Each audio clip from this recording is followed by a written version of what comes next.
the challenges we face, but we have and are on the verge of a plan going forward to address them. So these results weigh heavily on me, but I am somewhat heartened that our next conversation that we have is going to be about our plan going forward. Well, and as I was looking over, especially the anecdotal information provided, it was interesting for me to see what some people are perceiving. You know, there were some comments, for instance, about the district just isn't transparent. And I'm thinking, my gosh, everything that our kids do, lesson plans, everything, it's right there online. Parents have never had access to as much information about our schools, as buildings, to individual classrooms as they have right now. But they may not know how to access it, and at that point, their perception becomes their reality. So that was really an important message for us, is that if we're thinking, we're an open book, and if we have it, you know about it, but if that's not the perception, then we have to do better. Then also, as it may relate to perception, the area of there's a incident of disruption or response of police to a school, and the parents are simply made aware that there was a response, but no students or staff were in danger or harmed. To me, that would suggest that may also be that desire to quest for more information, but maybe for us it's communicating the why behind the limitation of information that we provide. To suggest that there's a lack of transparency would, in my mind, convey that there's a belief that we're withholding information, and the examples which were provided, I think, could be addressed if we simply openly communicated our policies, our limitations, what the statutes allow us to share or not, and then maybe that perception of withholding information would no longer be, that'd be there. Thank you. I would actually add to another, perhaps, addition to that is an assurance that as soon as we can share more, we will.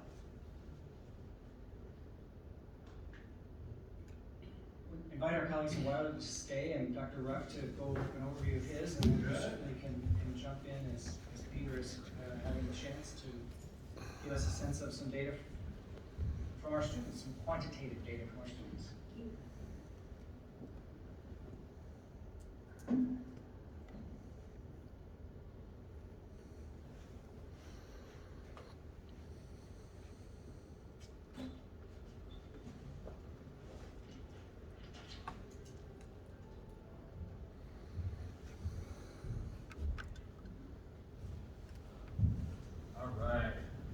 So I have a little bit of a different task versus my colleagues in Wilder this evening, and that's to give you an overview of the quantitative student data that we collect through the ongoing Panorama surveys. So this evening I will be going a little bit over an overview of what Panorama is, what it collects, what the topics are, and then some general results from sort of a higher level.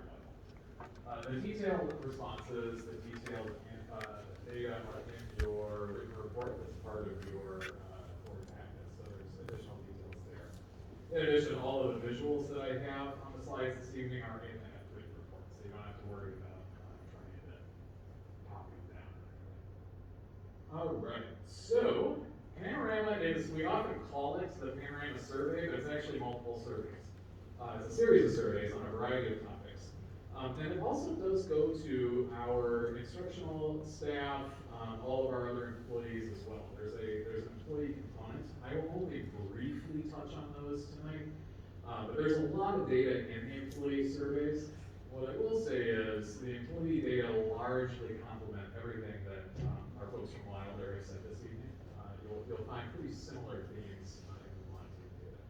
But the four basic analysis categories are elementary school students, grades 3 to 5, secondary school students, and then our employees. They can be disaggregated by a variety of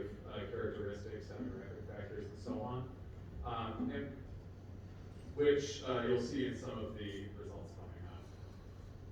We administered roughly 10,000 student surveys the last time this was conducted, and roughly 1,500 employees completed the surveys. They are optional, but they're strongly encouraged. The administration practices do vary a little bit from site to site, so there is some site variation in response rates, but overall it's very representative. When you consider that well over half of our employees and our students respond to the surveys, those are astronomical response rates.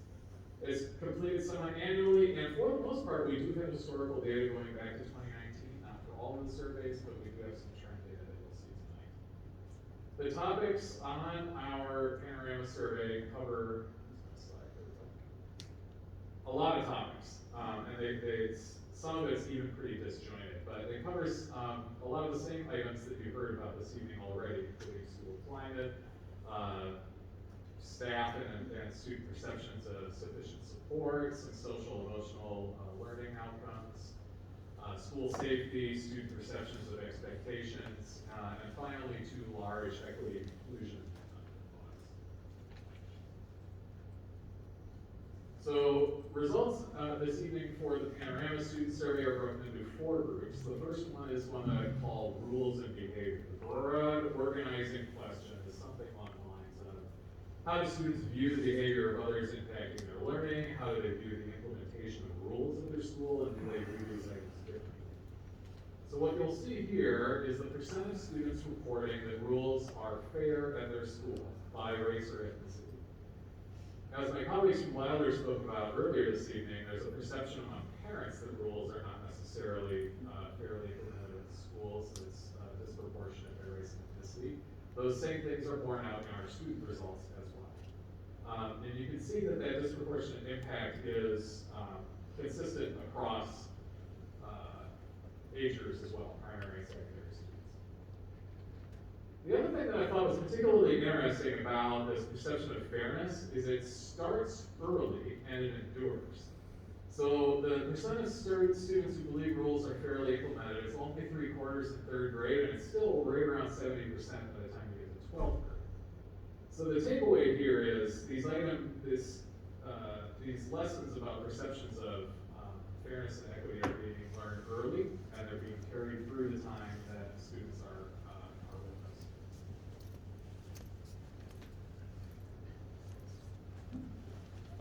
So earlier this evening, one of the items that our Wilder folks hit on was school climate and perceptions of school climate. Part of what's interesting about our student data is our students don't necessarily agree that things got a whole lot worse in the school climate over the last 2 years, despite what the public discourse is. So you have a little bit of a disconnect between student perceptions of changes in school climate and what other stakeholder groups are also reporting. So you can see over time, it's roughly on par with where it was prior to the pandemic. Now, this particular measure is an average across a variety of survey items that measure school climate. So items on this survey include things like asking students whether the energy at school is positive or negative, asking about physical space, fairness of rules, how much the behavior of other students helps or hurts their learning, and whether teachers seem excited to teach their classes.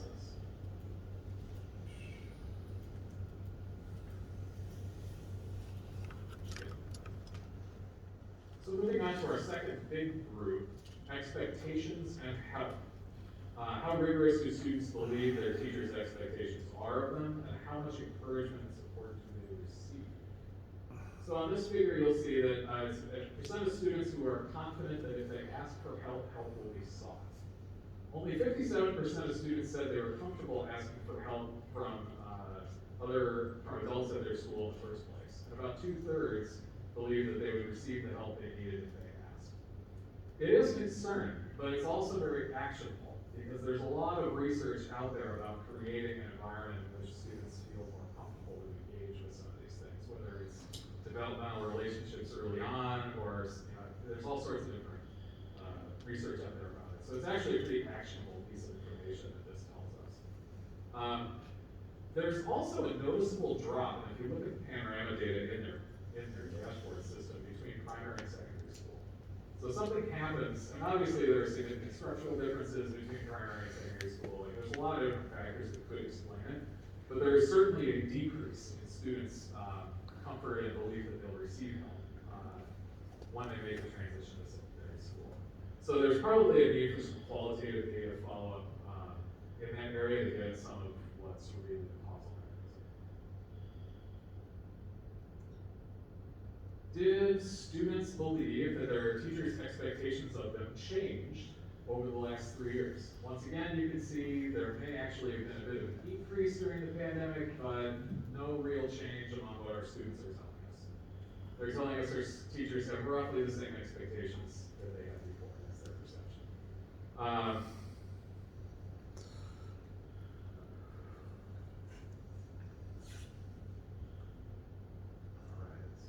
So school safety. I apologize for the small print on that. So how physically and psychologically safe do students report feeling in their schools? So once again, this is another one where it's an average. It's all the students who responded positively across these survey questions and they averaged it out. So this is items such as frequency of people being disrespectful in school, frequency of physical fights, the likeliness of a student being bullied, worrying about witnessing violence at school, which hits on part of what Anna was speaking about a little bit earlier. And then difficulty in bullying victims obtaining help and the fairness and treatment from adults. Now you'll notice if we're using that 10-point threshold, and I should explain, absent statistical testing and education research, the 10-point threshold is pretty common for evaluating DI. It's one of many methods. Because there's always some variation. It's a question of whether the variation is systematic and too much, right? So it's one rule of thumb. There's a variety of rule of thumbs out there. Using the 10-point spread, you can see that there are absolutely some pretty significant disproportionate impact groups here. Most especially our English learners, which also came out in some of the data collection that Wilder did. Our English learner students, they reported the lowest levels of feeling safe at school, and they also reported that they were least confident that they would get help for being bullied if they asked for it among all student groups. Again, it's consistent across survey items and between the two different types of data collection. There's definitely something systematic happening there. On the plus side, on the positive note, there wasn't any disproportionate impact in students reporting that they actually had been bullied. There was very little difference among different school groups in that area. This is the same measure except secondary. First thing I should say, the American Indian or Alaska Native label is a mistake on my slide. That should say English learners. I apologize, it's entirely my fault. What you'll notice is that the spread, however, is much smaller than at the elementary level, even though most of the ordering of the groups in terms of, sorry, I didn't advance the slide, you guys are looking at me like I'm crazy. You'll notice that most of the spread is smaller, certainly, but which groups appear where on that bar chart are roughly comparable. And again, this is American Indian Alaska Native, I apologize, that should say. Is there no American Indian or Alaska Native cell there because there were too few kids? There were 0 students who took the secondary survey that identified as American Indian or Alaska Native. Okay. Doesn't mean when I have students, they just didn't take the survey. So, just so I understand your preference, on the bar chart, On where bar it says American Indian, that should be English language. Right? Correct, Okay, yeah. I had it backwards. Yep, no, I was sitting in my office running through this before I came down and I saw that and thought, great. And before you move on, is it statistically significant that there weren't any American Indian or Alaska Native students at the secondary level choosing to participate? I'm not sure I understand the question. Well, the fact that 0 participated, is that significant? Potentially, yes. Without knowing more about how many students who identify as American Indian or Alaska Native solely in our secondary schools, I couldn't really tell you if that's a systematic thing or if it's literally like a function of attendance. The students who might have taken the survey didn't have to be in that class There's any number of possible explanations for that, but we can look into it if you'd like. It certainly doesn't allow us to draw conclusions about how we're serving our native students. Correct. On this Absolutely. measure, which is concerning because we know they are in our secondary schools, and as we're going to talk about in a moment with the American Indian Parent Advisory Committee resolution, serving those kids is an urgent priority. Unfortunately, as is far too common in research and education in other fields, our native populations, there's a challenge of getting that in size, and we need to lean into that going forward. And there are ways that we can even just mathematically do that. When we do surveys in the future, we can oversample American Indian and Alaska Native students. We can weight survey samples to make sure we get enough responses by each category. So it's something I'm aware of that we can work with, for sure. Secondary student perceptions of adults treating them fairly at school. Again, almost the exact same spread as 2 slides ago on school safety. So on the left, and this is, I'm not expecting that anyone could read what's on the left side of the screen. This is just to give you a graphical representation of what the Panorama report that we get from Panorama looks like. So this final section that I'll go through is our equity and inclusion data.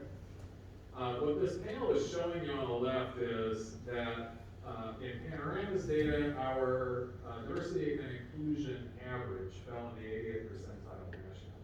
However, as with so many things with research, there are certain items within each of these surveys that are vastly different in terms of how students are responding. So how do students perceive and experience race, racism, equity, and fairness in their schools? What goes into that average? So there's a lot of different items there, but mostly the idea is students actually meaningfully and positively interacting with students who are different from themselves. If you really had to narrow it down.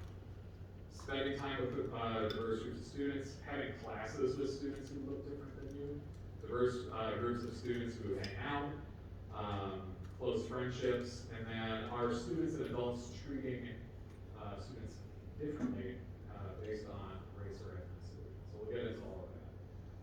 Only secondary students get these survey items. Primary students are not asked these questions.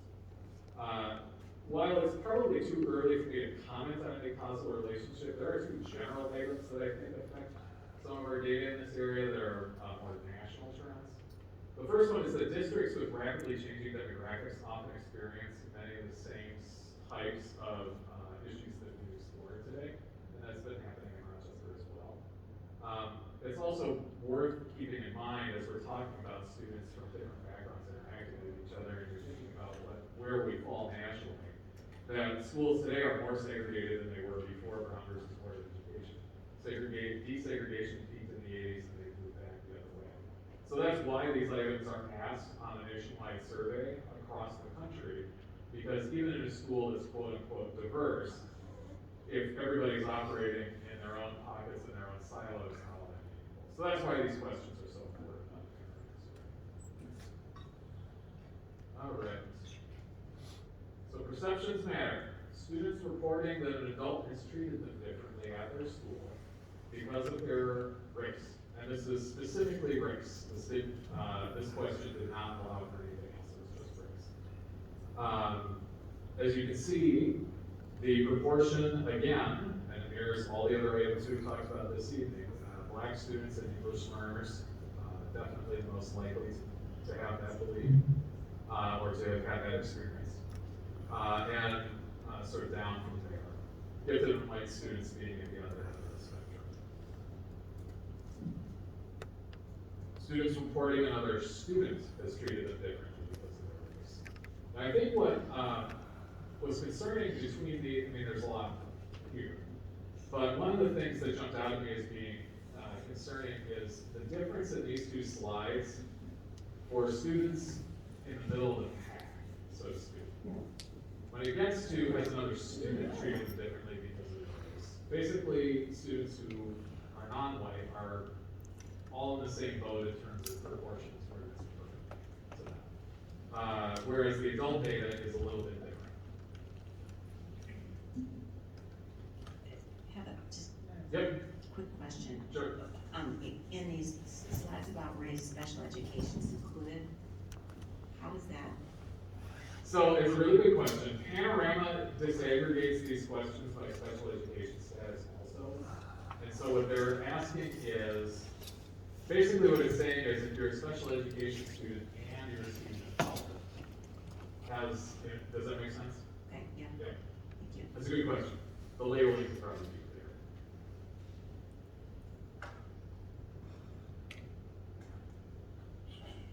This last one, student empowerment to speak up when they witness racism or discrimination in school. This is one of the few places where I'm going to reference our staff findings. So these actually interestingly mirror the teachers' results, right? So teachers told us on the Panorama survey, and they told Wilder, that they wanted more in their toolbox to address these issues and to have these conversations when they come up, and to have that be something that they can do comfortably and sort of smoothly in the classroom. Same thing for students. Students want the same thing. They want to be able to speak about these issues when they come up, have constructive conversations, and so on.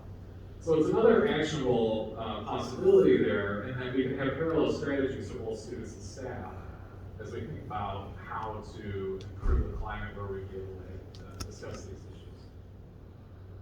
And with that, I think my only summary, I have 3 summary points quickly. So the persistently low results among our English language learners were one of the English learners, one of the most surprising standout points for me as I went through this, is how consistently that group showed up in the results as being most severely disproportionately impacted. I also think that there's a lot of opportunities for parallel strategies, whether it comes from behavior, right? We're talking about behavior items for students, but also how can we better equip our teachers to address those behaviors, right? If students are telling us that the climate isn't their biggest concern, then how can we help both stakeholder groups work together to improve that climate so that everybody is on the right path? Another possibility to keep in mind as we move forward with the strategic plan. That's all I have. Questions? Oh, just one regarding actionable possibilities. Not so much a result of Panorama, but as we move forward, do you envision being empowered to recommend, identify, suggest actionable possibilities that we can hopefully approve?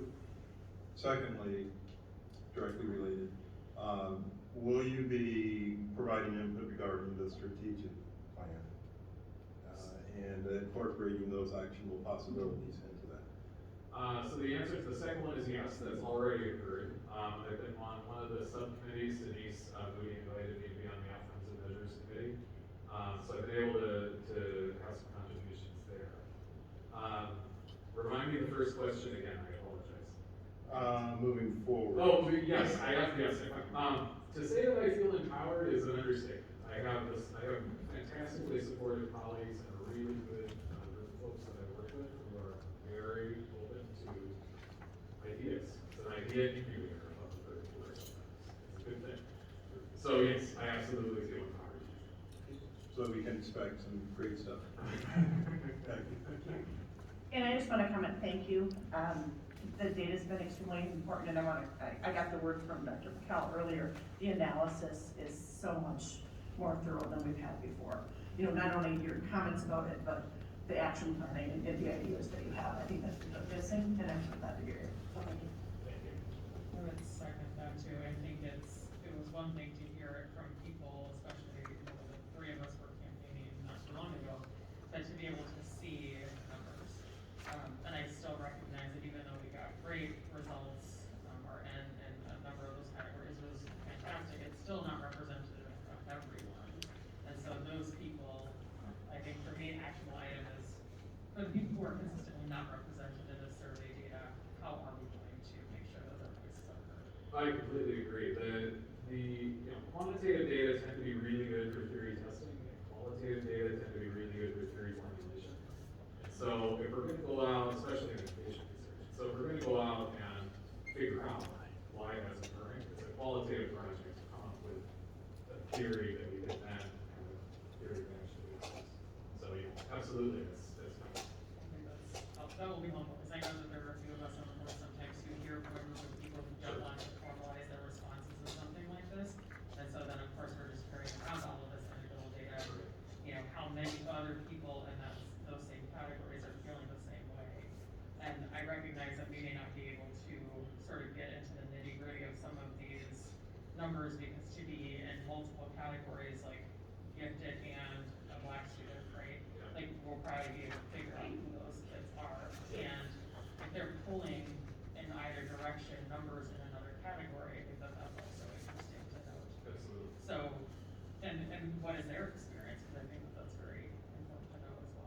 both sets of data we've been hearing for a long time, and now we can say these are at least numbers at a launching pad that we can start doing some of this actionable work.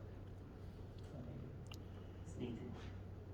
And to build on those thoughts, I think the more our community can see this kind of data presented and discussed publicly, perhaps when the opportunity comes to complete a survey or to participate in the Panorama data collection at a school, when they start seeing that we are using the data to help our decision-making and to monitor our progress, hopefully it will encourage more people to participate and add their voice.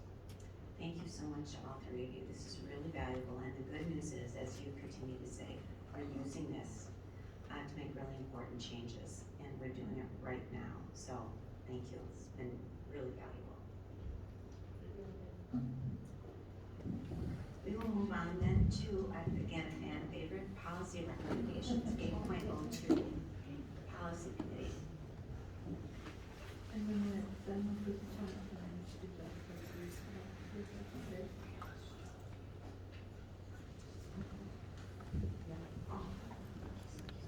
Yes, and we are going to actually skip to 9.01, and after that, we will take a break. There's been a motion to modify the agenda to move 9.01 up to right now. Second. In a second, all in favor say aye.